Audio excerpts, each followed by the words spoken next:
Hello and welcome to Screams from the Center, where I hope to provide information on topics I find interesting and give my perspective on them and keep up with our Rebel Radio theme. On this episode, we talk about Trump's first 100 days in office. These are an outline of his plan for the first 100 days in office, and I'm going to give my commentary on them. This is his 100-day action plan to make America great again.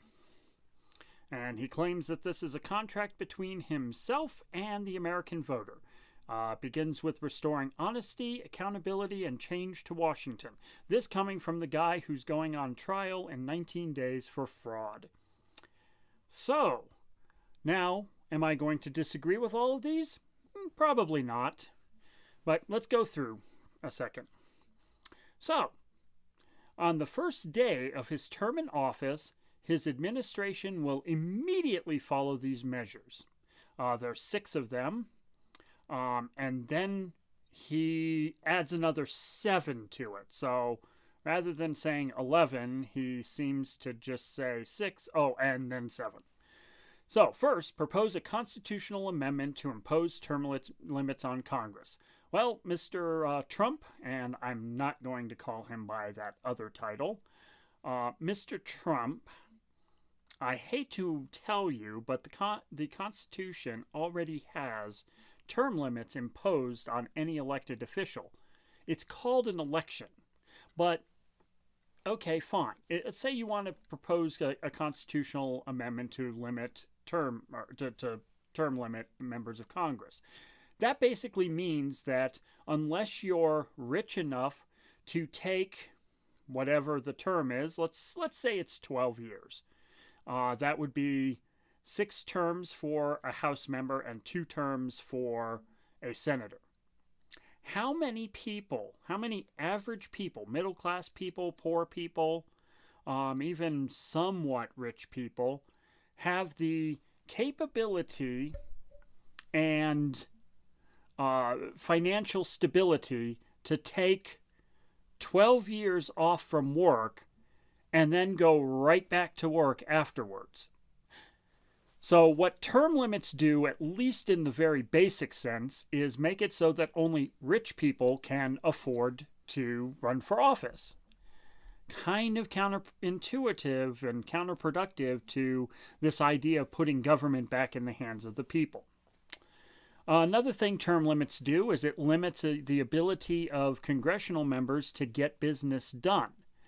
You would find far more success by limiting money in politics, by getting corporate, union, and all other kinds of interest out of politics, because then they would have more time to devote to the work.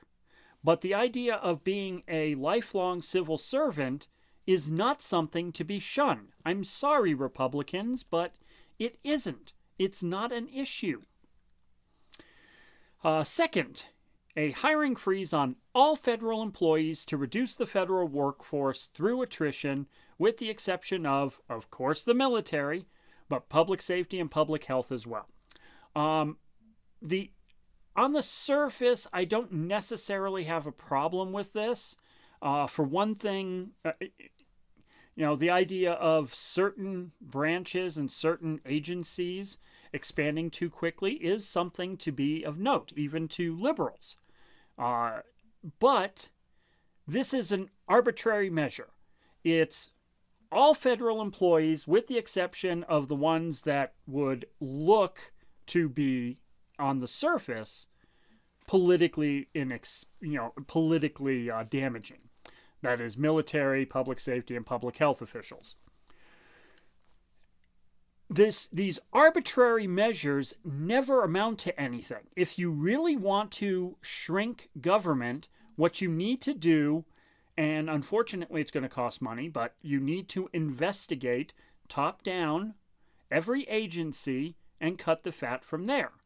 Don't sit there and set goals, because if you really want to reform and make government work, then one of 3 things is going to be true. an agency either needs to be cut, or an agency either needs no changes, or an agency needs increasing funding. If your base position is cut, then you're not reforming, you're just creating attrition. You're creating sequester. You're this whole I forget the term for it, but you're not doing anything intelligently. This is the same kind of principle as a zero tolerance policy. When you have a zero tolerance policy, it means zero thought, because there's no special circumstances, there's no excuses, there's no reasons for anything. It's just an arbitrary cut. You just want to make a cut for fuck's sake. And that's dangerous, because you could cut something that actually has a good function. Continuing on with our arbitrary behavior, his third thing is requiring that every new federal regulation must include 2 regulations being eliminated. Now, what does that mean? What the fuck does that mean? Does that mean if the FDA wants to impose a new regulation, and you have to define regulation because sometimes that can muddy the waters, but let's take it at face value. Let's say the FDA wants to impose a new regulation. Does the FDA have to take out new regulations, or can another department, like say the EPA, take out 2 regulations? How the fuck does this work? And what if all the other regulations that exist are actually useful? Again, this is an arbitrary measure. This is the typical Republican, we hate government just because. So I don't like arbitrary things. If there is a need to remove a regulation, remove it. It's that simple. You're an executive. You're there to make decisions. So make a fucking decision, Mr. Trump. Don't just sit there and create some sort of arbitrary framework that you can divorce yourself from any responsibility of. I mean, I know that's what the reason is, but come on. Fourth, a 5-year ban on White House and congressional officials from becoming lobbyists after they leave government service. There you go, Mr. Trump. There's something that we can work with. I think that's a great idea. 5, a lifetime ban on White House officials lobbying on behalf of a foreign government. Again, I see all ups on this. I'm down with it. Mr. Trump, let's take your 4th and 5th thing here, and how about concentrating on that? Because I don't think you're going to do 11 things on your first day. And number 6, a complete ban on foreign lobbyists raising money for American elections. I actually think we should go further than that. I think we should just have a ban on lobbyists raising money for American elections. Can you join me, Mr. Trump, on doing that? Let's actually do something effective. Let's increase that and make it work. So now, those are the 6 things he plans to do on his first day. And then he wants to do 7 more things, and this is to protect American workers. Okay. Here we go. This is going to be fun. First, he'll announce his intention to renegotiate NAFTA or withdraw from the deal under Article 2205. Okay, that's great. On the surface, I have nothing wrong with getting rid of NAFTA or renegotiating it to where we come out a little bit better than what we've been currently. But I've got a sneaking suspicion with how many things Donald Trump wants to do that are just completely arbitrary and just red meat for Republicans, that this has some sort of caveat to it that really wouldn't work.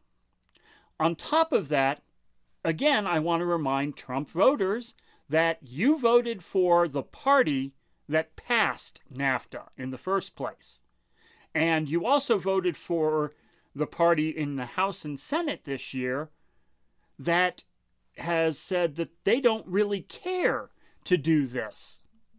The Republican Party doesn't want to renegotiate NAFTA. They don't want to withdraw from NAFTA, and they want to pass TPP.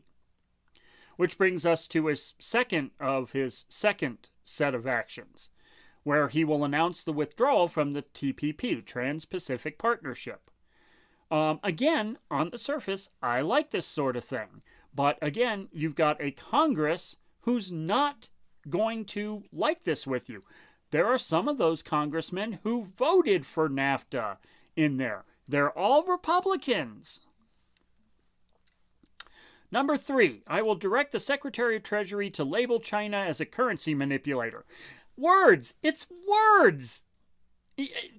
Oh my God! Oh, China's gonna be called a currency manipulator. We already do that.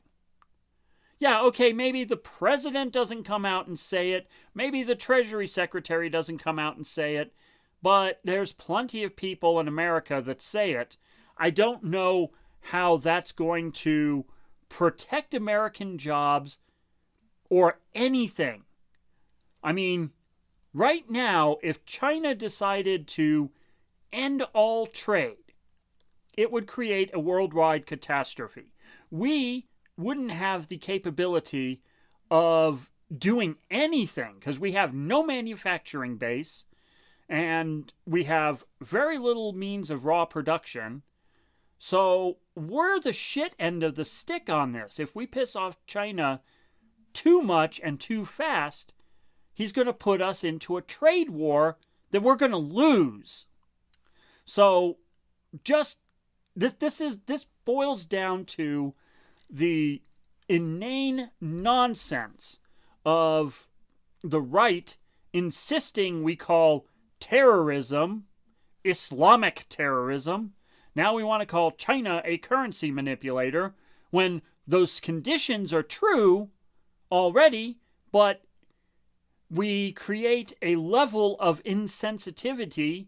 And I'm sorry, I know that this is the non-politically correct president. That's why all the anti-SJW types out there love Donald Trump too.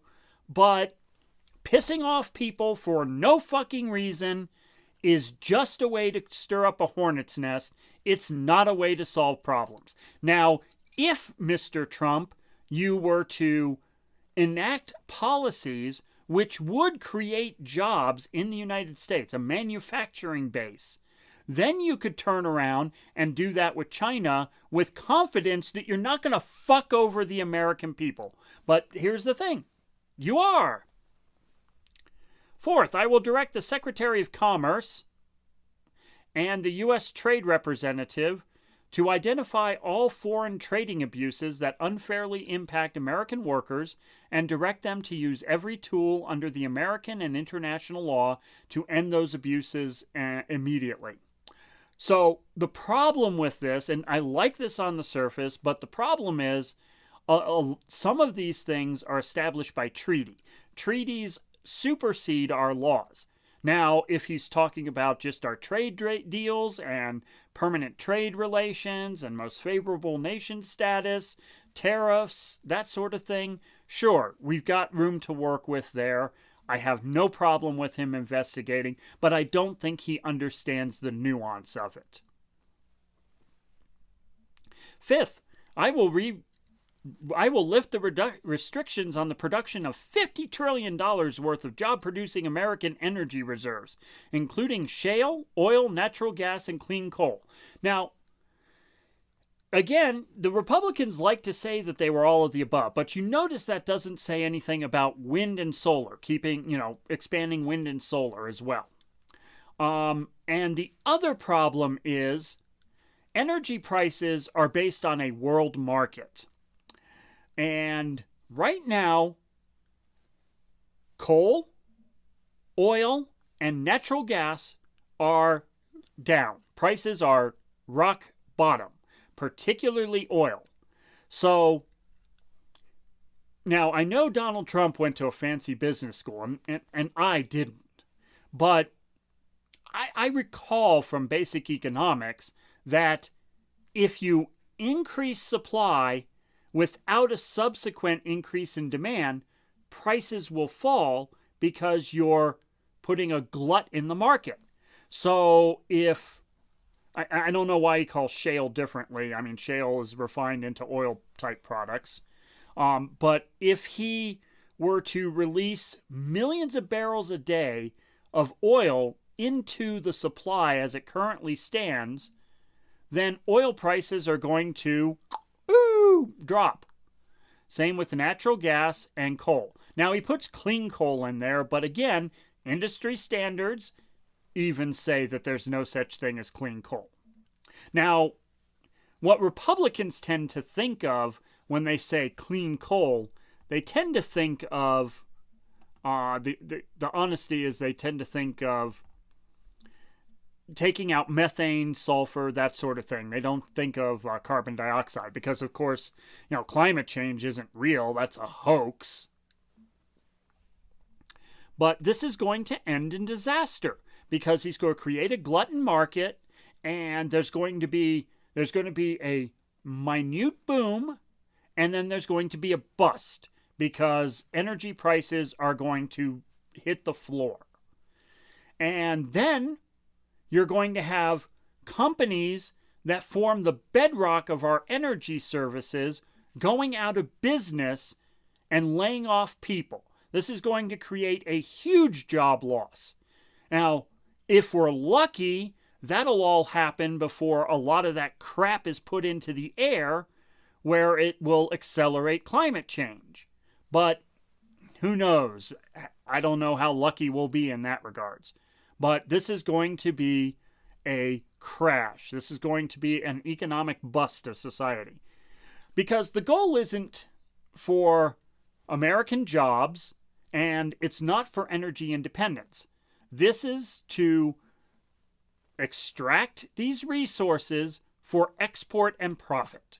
It has nothing to do with the American jobs. Because quite frankly, if these companies could actually just, if they could actually bring in foreign workers to do this stuff, then fuck yeah, they would. Sixth, lift the Obama-Clinton, I was his political, his thing, the campaign thing, because you've got to put put two people together. But lift the Obama-Clinton roadblocks, allowing vital energy infrastructure projects like Keystone Pipeline to move forward. I have a video, and on my blog I have an article about Keystone that's as old as time. The problem with Keystone is you have a temporary boost to employment while the pipeline is under construction. After the pipeline is finished construction, for the most part, it takes very little labor to maintain the pipeline. That's number one. So there's no jobs in this. No long-term jobs. Nothing over a year. Next, the pipeline is set to deliver about 800,000 barrels per day of oil from the Keystone Shale deposits in Canada to refineries down in Texas. Currently, those are being shipped via rail and truck, and they go to refineries from North Dakota, Minnesota, Wyoming, and my state of Colorado. Those types of refineries will probably end up being closed. It will cost these states hundreds of jobs at these refineries. But the companies that own these refineries will stand to make a lot of money because it'll all be consolidated in one area. And just to recap another point in this, the American public uses between 15 and 20 million barrels of oil a day. This will produce about 800,000 barrels. So not even a million. So it's hardly any percentage points. It's 1/20th. That's like 2%. So you're not getting any kind of significant increase. Oh, and then there's that pesky little detail that the refined products are going to be exported out. So we get all the toxic stuff from the refining process, and yeah, boys and girls, refining oil creates waste products. Doing almost anything creates waste products. And this is no exception. So we get to keep all of that poison and pollution and stuff like that right here in the good old United States of America. And the fruits of our labor, that oil and other refined products, will sail right away, right out, probably to China. Isn't that ironic? Number 7. Oh, for fuck's sake. Number 7, cancel billions in payment to UN climate change programs and use the money to fix America's water and environmental infrastructure. Why can't we just fix America's water and environmental infrastructure? The money used in that investment creates jobs and gives us an economic boon in the fact that we have clean water and good environmental infrastructure. By canceling our UN climate change programs, if you guys are wrong, we're fucked. I mean, nobody ever thinks about that. I know it sounds like Pascal's wager, but really, let's look at this. If climate change is fake and we work to get renewable energy, then what do we have to gain from the fake? Well, renewable energy. Cheap, the start of a cheaper, more renewable energy system. God, that would suck now, wouldn't it? Well, it would if you own an energy company. However, if you guys, the Republicans and Mr. Trump, are wrong, then humans could die off. The earth could become uninhabited. Millions of people could be displaced from global flooding due to ice cap melting, or I should say ice sheet melting. So it seems to me that the best course of action is to continue investigating climate change and working towards renewable energy. Now, if you don't want to have a breakneck pace to it, that's fine. Take a conservative approach. But the conservative thing with this should tell us to pursue environmental policy. So, in addition to that, on the first day, he'll also take 5 more actions. This is to restore security and the constitutional rule of law. First, he's going to cancel every unconstitutional executive action and memorandum and order issued by President Obama. So that would actually be 0 in reality, because President Obama didn't sign any executive orders that were illegal, or they'd be illegal. So that's 0. Second, he's going to begin the process of selecting a replacement for Justice Scalia. Obama already did that, but, whatever. From the 20 right-wing fucktards on his list, who will uphold and defend the Constitution of the United States as they see fit. Third, he will cancel funding to sanctuary cities. The executive branch cannot change spending. That's a legislative thing. Fourth, he will begin removing more than 2 million criminal illegal immigrants from the country and cancel visas to foreign countries that won't take them back. Again, this is something I believe actually requires congressional action, but even if it doesn't, the workforce and training to safely remove 2 million people from the country is daunting. We have not done something quite that big. Fifth, suspend immigration from terror-prone regions where vetting cannot safely occur. All vetting of people from coming into our country will be considered extreme vetting. Now, of course, we have no definitions of it, and we won't, because Donald isn't about definitions and logic or anything like that. So, this is the Muslim ban. and he's softened the language to terror-prone regions to get out of trouble. So I went a little long on this video, so I'm splitting it up into 2 parts, and this is the end of part 1. This will be Trump's first day. Part 2 will be Trump's first 100 days. So thank you for joining me in this episode of Screams from the Center. Please leave comments below on how I can improve. Please subscribe, like, and share this video. My blog is at screamsfromthecenter.wordpress.com. I'm on Twitter at ScreamsFTCenter and on Facebook at Screams from the Center. Thank you for joining me, and keep up the good fight.